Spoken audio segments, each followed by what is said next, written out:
It's Free Veg James. Why you got hair coming out your nose?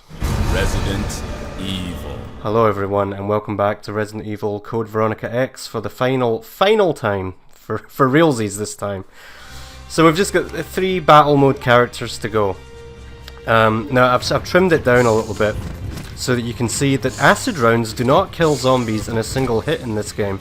What is that all about? The grenades in this game, the regular grenades, are crazy powerful. I tested them against Alexia and it kills her in like 2 or 3 grenades.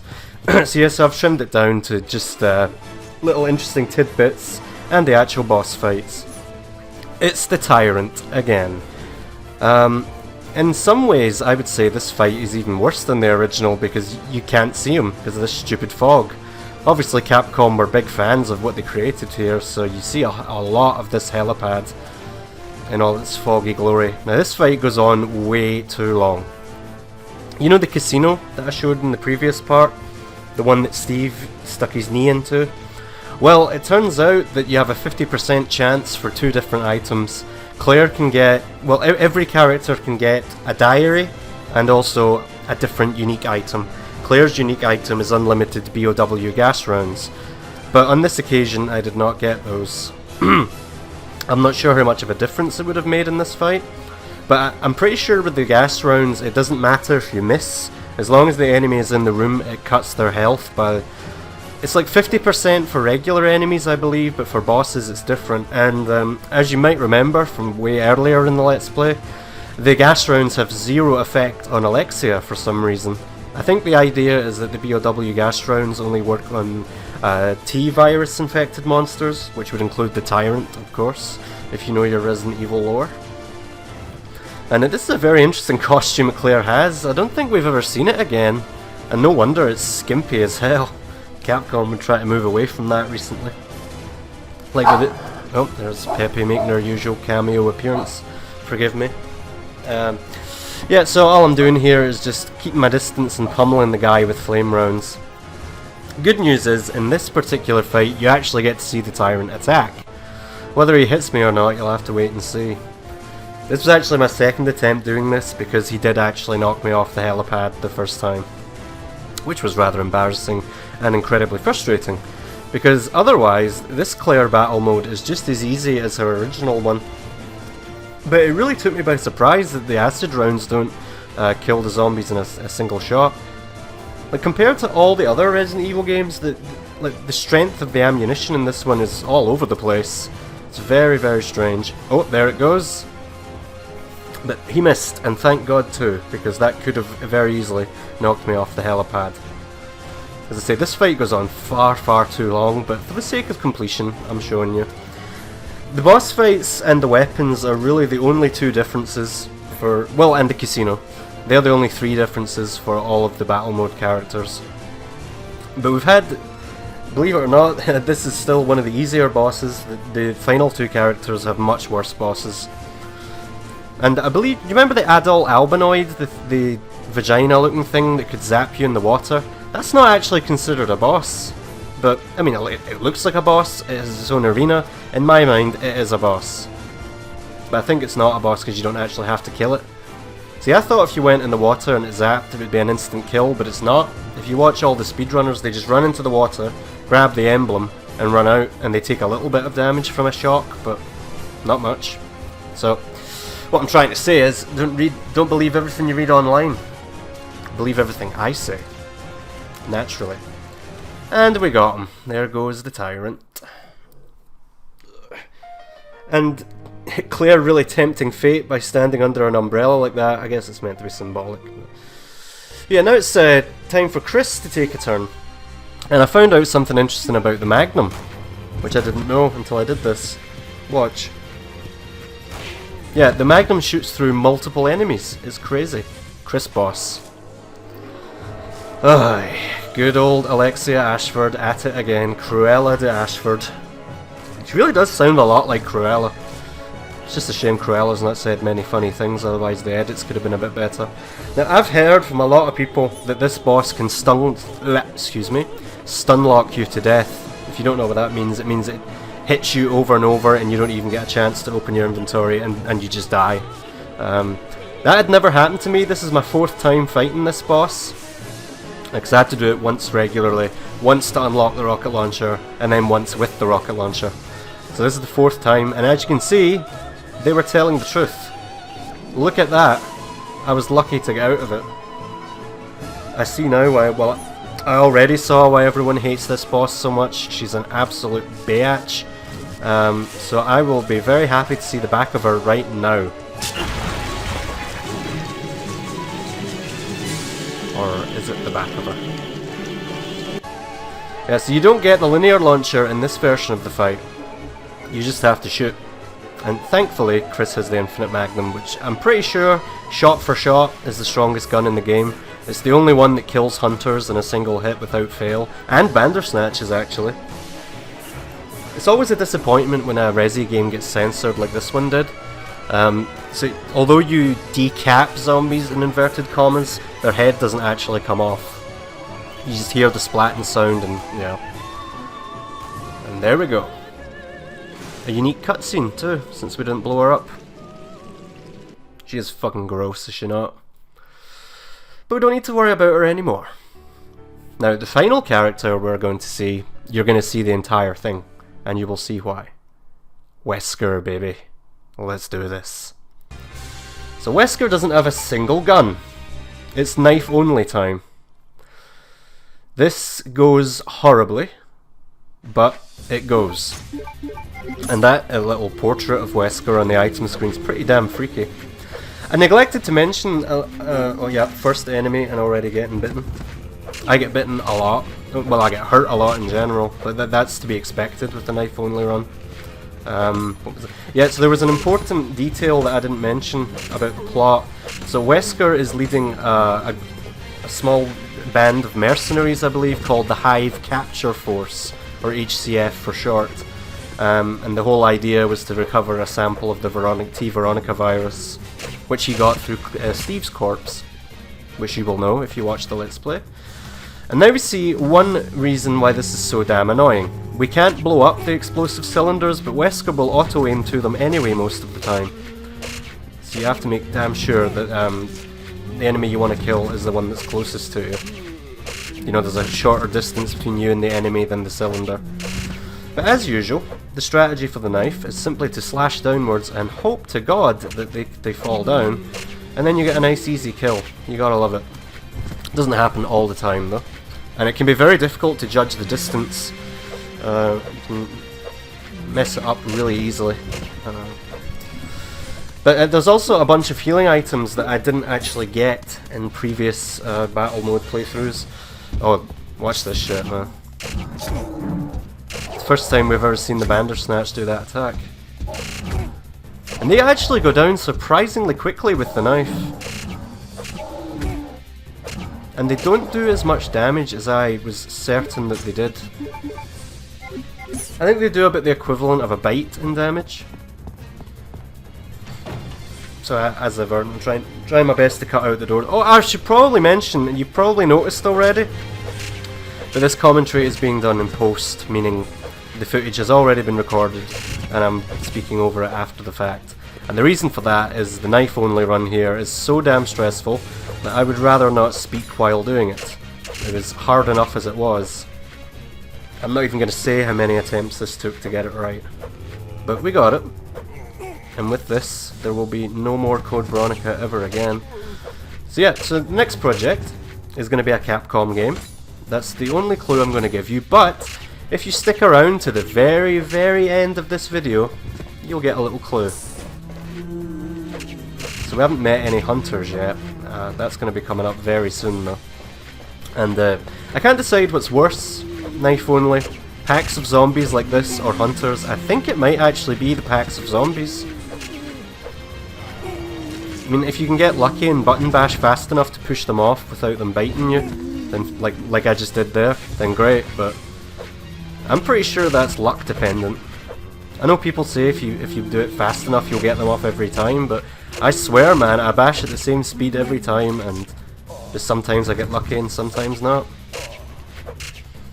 I don't actually recommend you do this. It's not worth it. The only reward for beating all the battle mode games is you have to get an A rank for everyone, which you beat the games in a certain time to get that, and then you'll unlock an infinite linear launcher for the battle mode here. Is that worth it? I do not think so. The good news though is with Wesker here, because it's hard enough just to beat it, you're pretty much guaranteed an A ranking. Yeah, this is horrible. And the hunter was going for the instant kill there, but we stopped him just in time. Oh, I hate them, I hate them, I hate them. Well, I love them, but I hate them. I've only got one Resident Evil piece of clothing in my cupboard, and it actually is of a hunter. Because as much as I hate fighting them, they define the franchise for me personally. So there goes a sweeper who did not poison us, thank the Lord, so we can hold on to our full heals. That may have been an instant death he was going for there, possibly. I'll be honest, I've never been killed by their instant kill attacks, so I don't know exactly what to look for. So, if you know this game better than I do, then you'll know, but I don't have a clue. And here we have another good old cylinder to deal with. I think it's pretty cool that they included Steve's dad as a zombie in this, as I mentioned in the last part. I guess the logic for that is, well, we've put in all this work to create this zombie model, we might as well use it in actual gameplay, you know? As you can see, I'm getting completely mauled. Cutting it very close here. I think I'm on danger again, if I remember right. And I'm going to fight the zombie anyway. Absolute madman that I am. But we're in the capable hands of Weskie Pants, aka Johnny Bravo, so all will be fine, I have no doubt. Yeah, as I say, dealing with the zombie packs is the worst, but I guess the good news is that the knife can't set off the explosives on the HCF zombies. So you can actually call them that now that you know what that is.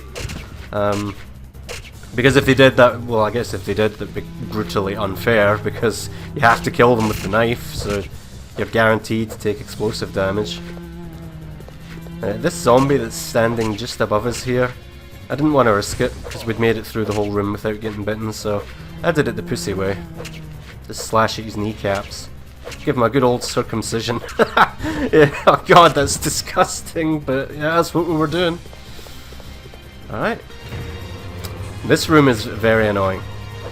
As I mentioned in the original parts of the Let's Play, the knife can bounce off walls. I think it can do that in Resis 2 and 3 as well, come to think of it. In fact, I'm almost certain it can. But in this battle mode where you've got no other choice but the knife, it's especially problematic. So don't give these guys jobs in the game industry because they're so problematic, you guys. That's really the word of the year, isn't it? I promise if you give me a job I won't be problematic. Well, shut the fuck up. Alright. Man, how long has this Let's Play went on for in total? 4 years. 5 years! Yeah, 5 years. God damn. Because I finished the original Let's Play before this year's, last year's Terrathon, didn't I? Yeah. So this Let's Play took 5 years to complete. I promise you the next one will not. I doubt it'll be finished this year because, big announcement guys, I'm doing Terrathon again this year. I've already got lots of ideas for it, none of which I am going to share. You'll have to wait and see. Well, I'm excited for it. I'm always excited for Terrathon.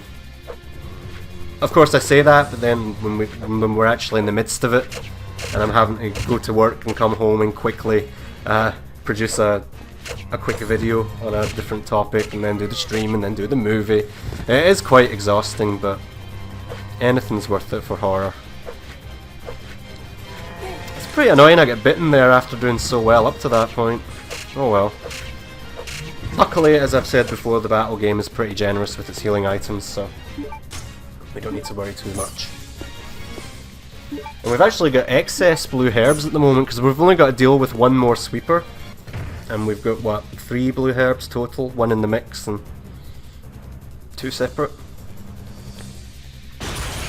As you see, Wesker went to the Steve School of Gambling, aka cheating. And he gets a magnum. But it is not an infinite magnum, because I guess Capcom are like, you thought, but no, you gotta stick with the knife, I'm afraid. But we will be using the Magnum strategically. 1 to save time, and 2 just to make certain encounters a bit easier. But we're through the worst of it, I would say. After this room, anyway. You're almost guaranteed to get hit by them. Sometimes multiple times. It's a real bother. And the final sweeper. I'm so glad they have not been brought back in any Resi games since this. Because they're just... I've said it before and I'll say it again. Whoever come up with that should be shot. Poisonous hunters. Come on! This room is also... This room took a while, if I remember right. Just to get through it, I mean, because there's so bloody many zombies. And the camera angles do not help.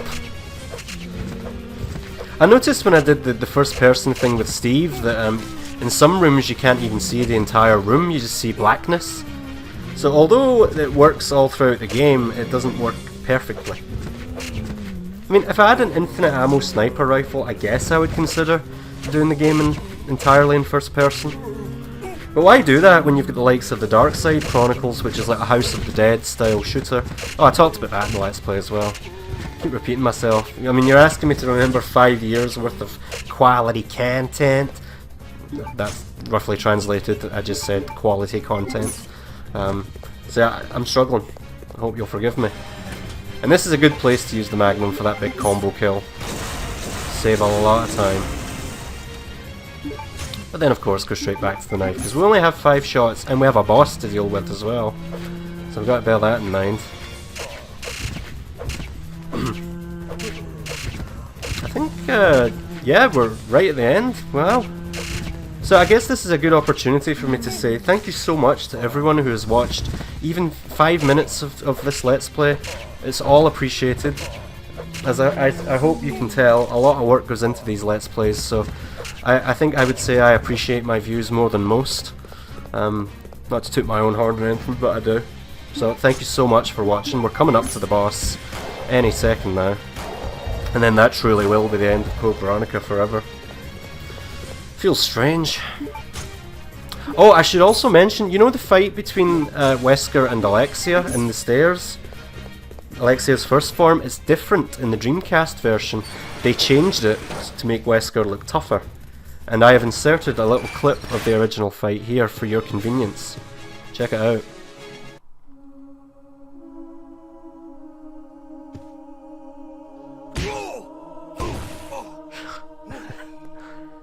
In some ways I like this version better. Whoa, what power!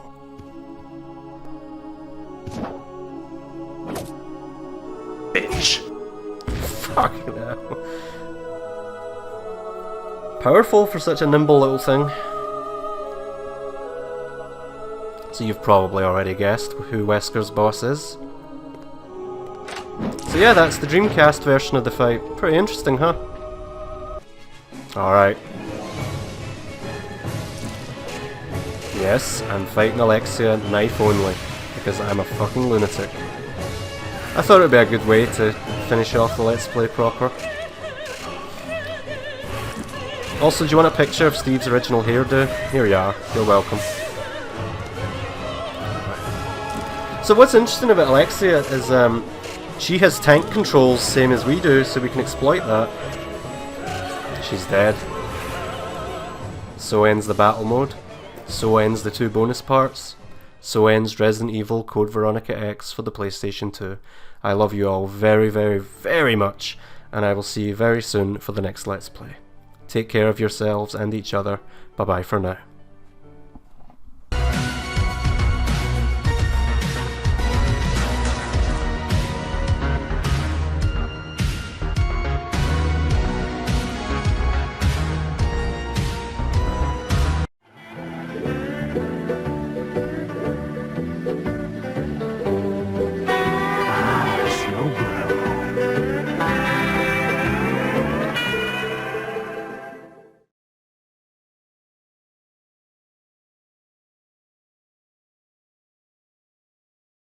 Let's get it on!